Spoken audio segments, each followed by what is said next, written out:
Bueno, normalmente cuando pensamos en el mundo físico, o sea, en las cosas del día a día, las cosas son lo que parecen, ¿verdad? Ujú. Si, digamos, un edificio cambia de dueño, hay un contrato físico, hay llaves que cambian de manos, hay un evento que todos pueden ver. Claro, lo ves materializarse. Exacto. Pero cuando entramos al ecosistema del derecho tributario, y muy especialmente en las estructuras corporativas en Chile, la realidad física como que pasa a un segundo plano. Sí, totalmente. Pasamos a operar en un entorno donde las entidades nacen, se transforman, desaparecen, basándose enteramente en construcciones abstractas. Y bienvenidos a este análisis profundo. Hoy vamos a desentrañar justamente uno de esos procesos. Y es un cambio de paradigma fascinante, la verdad. Encantada de estar aquí para hablar de esto. Qué bueno tenerte con nosotros. Porque, a ver, el derecho tributario opera sobre sus propias reglas de la física, por así decirlo. Lo que en la calle parece un simple, no sé, cambio de letrero en un local comercial, en el papel puede ser una reestructuración patrimonial tremendamente compleja. Ujú. Que involucra la extinción de una figura legal y el nacimiento de otra completamente distinta. Y ese es nuestro foco hoy. Vamos a sumergirnos en la conversión de un empresario individual hacia una sociedad formal, como una SPA, o una de responsabilidad delimitada. Que es un tema súper recurrente. Muy recurrente. Y al revisar la documentación, los oficios del Servicio de Impuestos Internos, LSI, y la jurisprudencia reciente, queda clarísimo que este proceso es mucho más que ir a firmar un trámite administrativo. O sea, es un movimiento estratégico que requiere una precisión quirúrgica. Exacto. Porque un error en la secuencia de los hechos, por muy pequeño que sea, puede desencadenar, bueno, el cobro inmediato de impuestos que llevan años acumulados. Y para entender la magnitud de esto, creo que es importante dimensionar un poco el escenario. En Chile, de los millones de contribuyentes sujetos al impuesto de primera categoría, una abrumadora mayoría opera inicialmente bajo esta figura del empresario individual. Claro, es como la puerta de entrada típica al emprendimiento, ¿no? Exactamente. Pero a medida que esos negocios crecen, de pronto necesitan acceso a financiamiento más grande o necesitan limitar el riesgo patrimonial para proteger sus bienes personales o simplemente quieren incorporar socios. Y ahí la figura original ya les queda chica. Les queda estrecha, sí. Ahí es donde se hace indispensable la conversión. Ya. Entonces, para que visualicemos este punto de partida, analicemos qué es exactamente este famoso empresario individual, el EI. Yo lo pensaba así. Operar como EI es como un actor de teatro que interpreta dos papeles simultáneos en la misma obra. Ujú, buena analogía. O sea, usa una máscara para indicarle al Servicio de Impuestos Internos qué personaje está en escena, pero sigue siendo el mismo actor, el mismo root, la misma persona natural. Claro, solo mantiene un libro contable separado. Exacto. No hay una nueva entidad jurídica real. Es solo una separación imaginaria del patrimonio para fines netamente tributarios. Y llevando esa analogía al proceso de conversión, el evento central ocurre justamente cuando el actor decide quitarse la máscara definitivamente. O sea, se acaba la obra para ese personaje. Exacto. El empresario individual no es que se transforme orgánicamente en una sociedad, como si fuera una oruga mariposa. Lo que dictamina la normativa, y esto está súper detallado en circulares como la número 73 del SI, es que la ficción legal del EI simplemente desaparece, Se extingue. se extingue por completo. Y es la persona natural, desprovista ya de esa máscara empresarial, quien toma todos los activos y pasivos que pertenecían a ese giro comercial y los aporta a una nueva entidad jurídica. A una que se crea específicamente para recibirlos. Exactamente. Y fíjate que ese detalle me parece crucial. Quien aporta los bienes a la nueva sociedad comercial no es la empresa antigua. No, porque acaba de esfumarse. Claro, es la persona de carne y hueso. Pero, a ver, aquí me surge una duda logística gigante. Si la entidad original se extingue, ¿cómo se evita que el fisco exige el pago inmediato de todas las deudas tributarias pendientes?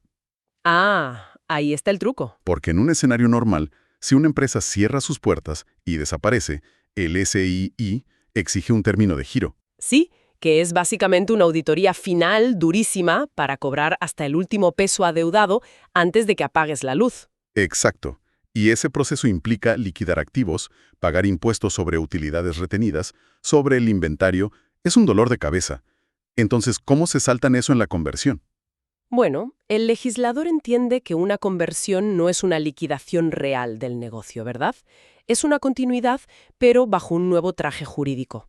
Por eso, el artículo 69 del Código Tributario establece una excepción. Ya, ese puente no se cruza solo, o sea, no es automático. Al leer el catálogo de esquemas tributarios queda en evidencia que requiere una condición que tiene que estar redactada casi con bisturí en la escritura pública de la nueva sociedad. Sí, tal cual. La nueva sociedad que nace debe asumir, de forma expresa y solidaria, la responsabilidad por todos los impuestos que pudiera deudar el empresario individual que desaparece. Solidariamente. Solidariamente. Esa cláusula de responsabilidad solidaria es básicamente el peaje que exige el fisco para permitir que el patrimonio cruce ese puente sin someterse al término de giro. O sea, el Estado se asegura de que si aparecen contingencias del pasado, tiene a quien cobrarle. Exacto. Tiene un patrimonio corporativo real al cual perseguir. Y lo sorprendente, leyendo casos recientes, es que omitir esta simple línea en la escritura es un error fatal. Fatal, sí. Si los abogados, o bueno, los asesores, olvidan incluir esta cláusula de solidaridad al constituir la nueva sociedad, el SI asume por defecto que ocurrió un término de giro tradicional. El puente se cae. Se cae a pedazos. Y de un día para otro, ¡pam!, el contribuyente se encuentra con una liquidación de impuestos que puede descapitalizar por completo la nueva empresa antes de que siquiera empiece a vender. Es que es la manifestación más pura del riesgo procedimental. Y esa rigurosidad, ojo, se traslada inmediatamente a los sistemas informáticos del SI, específicamente en el manejo de los formularios. Los famosos formularios. Claro, la conversión requiere una sincronía perfecta. Hablamos del formulario 323.9 de modificación y actualización de la información y el formulario 4415 de inicio de actividades. Profundicemos en la mecánica de esos formularios, porque, a ver, no es simplemente mandar papeles por Internet en cualquier orden. No, para nada. Si entendemos que los activos no pueden quedar suspendidos en un limbo jurídico, ¿qué ocurre exactamente en la base de datos del fisco cuando uno ingresa estos formularios? A ver, el formulario 323.9, en este contexto de la conversión, se utiliza marcando específicamente la opción de conversión de sociedad. Su función es avisarle al sistema que la ficción del empresario individual se apaga. Ya.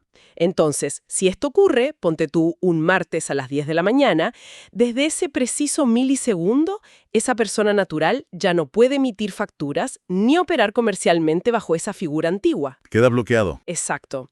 Y si el formulario 4415, que es el que da vida y root a la nueva sociedad, no está procesado simultáneamente, el negocio físico queda paralizado. Claro, no puedes vender. No puedes vender. La base de datos del SI necesita registrar el traspaso exacto. O sea, el patrimonio sale del root de la persona e ingresa al nuevo root corporativo en una fracción de segundo. Porque si hay un desfase, me imagino que el sistema detecta activos flotando sin un titular comercial válido. Exactamente, y ahí saltan todas las alarmas. Wow. Ahora, suponiendo que cruzamos el puente y la nueva sociedad está operando, entramos a las consecuencias patrimoniales, porque mover inventario, maquinaria o propiedades inmobiliarias hacia una nueva entidad genera lo que la ley clasifica como una enajenación. Así es. Y aquí, la mecánica de valoración se vuelve un campo minado. ¿Cómo determina el sistema si esta enajenación le va a generar una carga impositiva a la persona natural? Bueno, todo se reduce a la diferencia entre el valor contable y el valor de aporte. A ver, explícame eso con un ejemplo. Mira, tomemos un caso concreto. Supongamos que el empresario individual, en su momento, compró maquinaria pesada. Con el paso del tiempo, y aprovechando las reglas de depreciación acelerada, el valor tributario de esa maquinaria en sus libros contables se redujo a 1 peso. Contablemente vale nada. Vale 1 peso. Sin embargo, al momento de la conversión, esa maquinaria, en el mundo real, tiene un valor de mercado de 100 millones de pesos. Ya veo para dónde va esto. Entonces, si la persona natural decide aportar esa maquinaria a la nueva sociedad, reconociendo su valor real de 100 millones para, no sé, fortalecer el capital social, se genera una brecha gigantesca. Gigantesca. Y esa brecha, esa diferencia de casi 100 millones de pesos, es lo que tributariamente se llama el mayor valor. Mayor valor, claro. Y la ley tributaria chilena grava ese mayor valor con el impuesto de primera categoría y posteriormente con los impuestos finales que afecten al aportante. O sea, es un costo fiscal directo. Que asume la persona natural por el solo hecho de inyectar sus propios activos a valor de mercado en su nuevo vehículo corporativo. Tal cual. Sabiendo que actualizar los valores puede detonar, esta bomba tributaria, resulta lógico que muchos prefieran mantener el valor contable histórico al hacer el traspaso. Es lo más común, para evitar ese golpe. Pero esto nos lleva a otro punto crítico del análisis de hoy.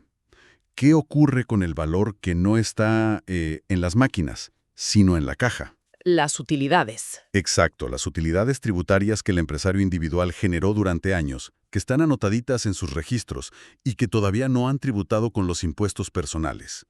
¿Viajan también hacia la nueva sociedad o hay que pagar por ellas al cruzar el puente? Viajan intactas.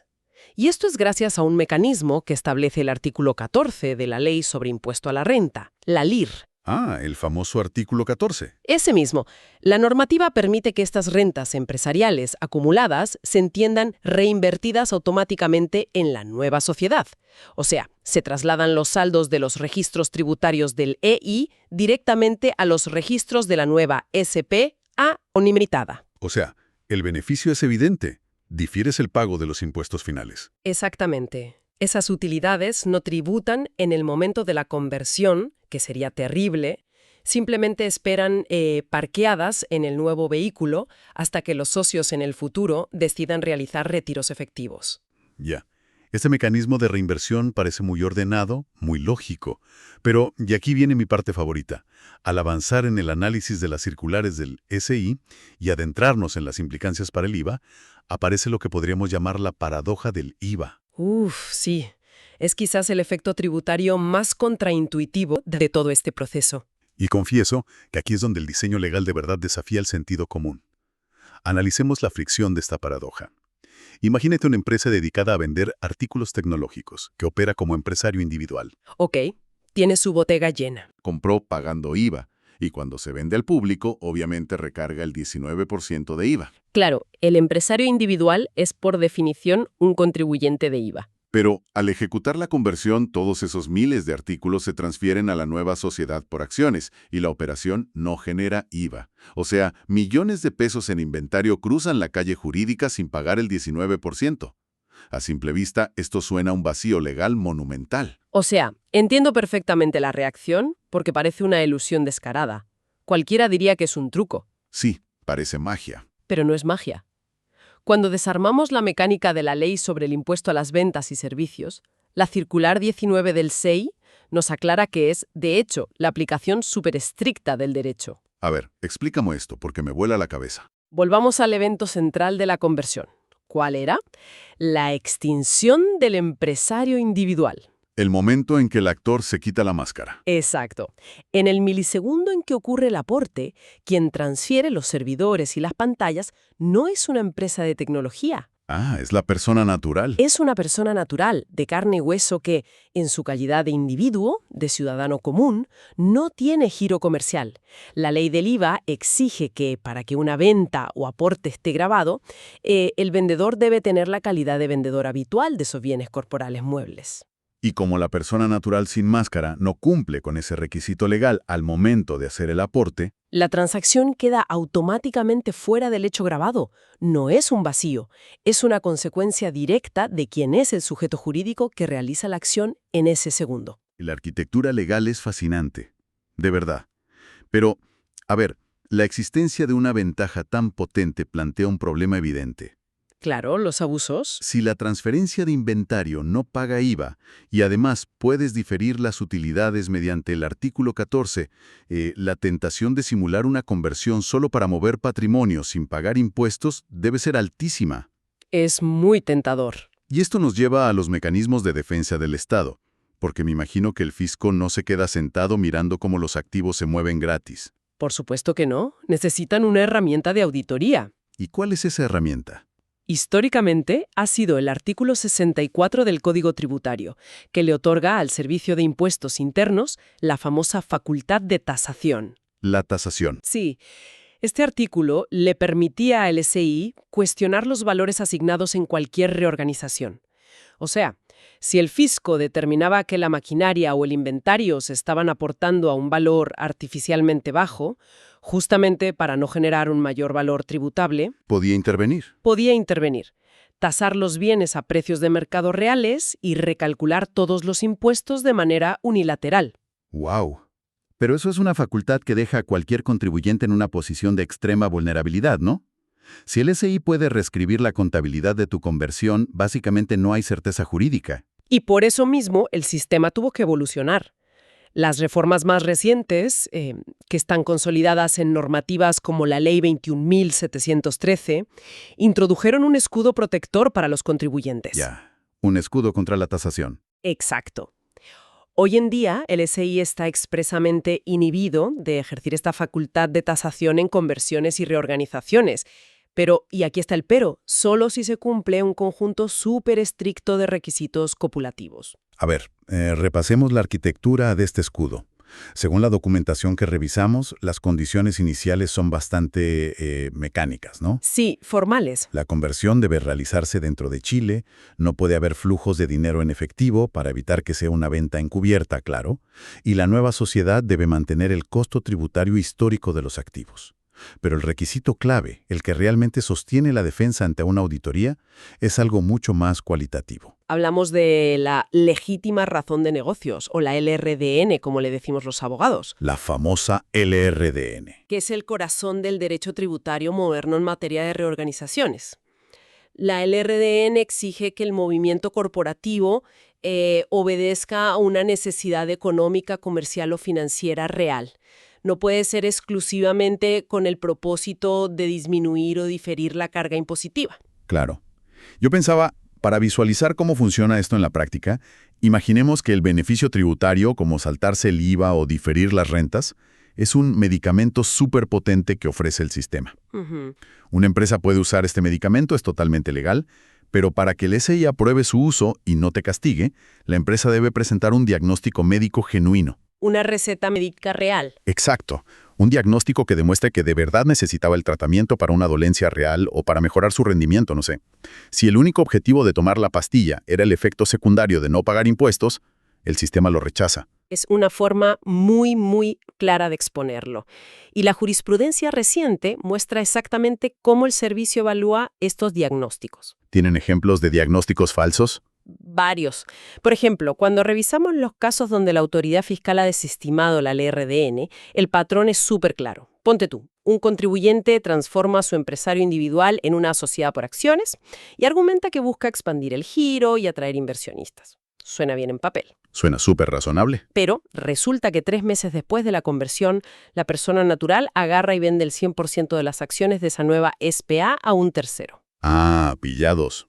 En ese escenario, la conversión fue simplemente un paso intermedio totalmente artificial. No querían operar la SPA. ¿Para nada? Buscaban empaquetar el negocio para venderlo bajo un régimen tributario más favorable, mucho mejor que si hubieran vendido los activos directamente como empresario individual. Exactamente. Y en un caso así, el SI no perdona. Aplica la norma general antielusiva, determina que la estructura carece de sustancia económica real y destruye el escudo de la legítima razón de negocios. Y ahí entra el artículo 64. Ahí ejerce su facultad de tasación y te cobra los impuestos originales con multas e intereses. Por eso, documentar la LRDN es un trabajo crítico que debe ocurrir antes de firmar la escritura. Y esa documentación tiene que ser exhaustiva. O sea, no basta con una declaración de buenas intenciones en la notaría. No, un papel no sirve de nada si los hechos no lo avalan. Hablamos de actas de directorio, correos electrónicos con potenciales inversionistas, estudios de mercado que justifiquen de verdad la necesidad de limitar la responsabilidad patrimonial. O planes formales de sucesión familiar, si es que el fundador busca traspasar la gestión a sus herederos, por ejemplo. La realidad fáctica del negocio debe respaldar, sí o sí, la estructura legal adoptada. O sea, la carga de la prueba recae sobre los hechos concretos.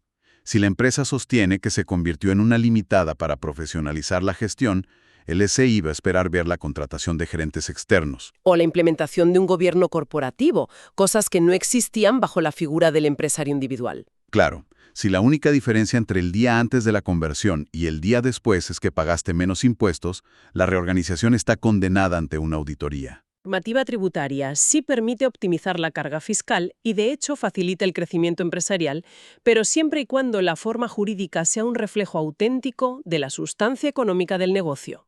Bueno, analizando todo este recorrido, la conversión de un empresario individual a una sociedad es una maniobra de altísima precisión. Requiere dominar múltiples dimensiones. Operativas y legales, ¿sí? Comienza con comprender que la entidad antigua muere y es la persona natural quien transfiere el patrimonio. Continúa con la obligación ineludible de incluir la cláusula de responsabilidad solidaria en el artículo 69, para evitar el desastre del término de giro. Y exige una sincronización informática perfecta, no lo olvidemos, con los formularios 3239 y 4415 para no interrumpir el flujo de caja ni las ventas. Totalmente. Además de entender cómo se calcula y quién asume el tributo sobre el mayor valor si se actualizan los activos. Y cómo usar el artículo 14 para trasladar las utilidades retenidas sin detonar esos impuestos finales anticipados. Sin olvidar, por supuesto, la contraintuitiva, pero legalmente fundamentada, ausencia de IVA en la transferencia de inventario, que, como vimos, es un beneficio que solo puede sostenerse si toda la operación está cimentada sobre una legítima razón de negocios comprobable. Que es tu único escudo real contra la facultad de tasación del fisco. Bueno, hemos mapeado a fondo la mecánica de esta ficción legal que rige el inicio y la evolución de los negocios en Chile. Resulta asombroso de verdad considerar la cantidad de oficios, resoluciones y artículos, desde el 69 hasta el 64, que el sistema requiere para gobernar algo tan abstracto como una separación imaginaria de patrimonio. Es un entramado complejo pero fascinante. Y fíjate que esto me deja con una interrogante súper interesante para el futuro. Si el marco regulatorio actual, que viene del siglo XX, necesita este nivel de complejidad quirúrgica para manejar la conversión de un ente local, ¿qué va a ocurrir cuando estos mismos emprendedores, operando inicialmente como personas naturales, decidan tokenizar su inventario en una blockchain o decidan transferir sus activos a organizaciones autónomas descentralizadas que no responden a ninguna jurisdicción física? Es un desafío regulatorio gigantesco. ¿Veremos el colapso de la ficción tributaria del empresario individual frente a la criptografía o el Estado logrará expandir sus sistemas de tasación hacia este metaverso corporativo? Bueno, es una reflexión sobre el futuro del derecho tributario para que la sigan analizando por su cuenta. Muchas gracias por acompañarnos en este análisis profundo.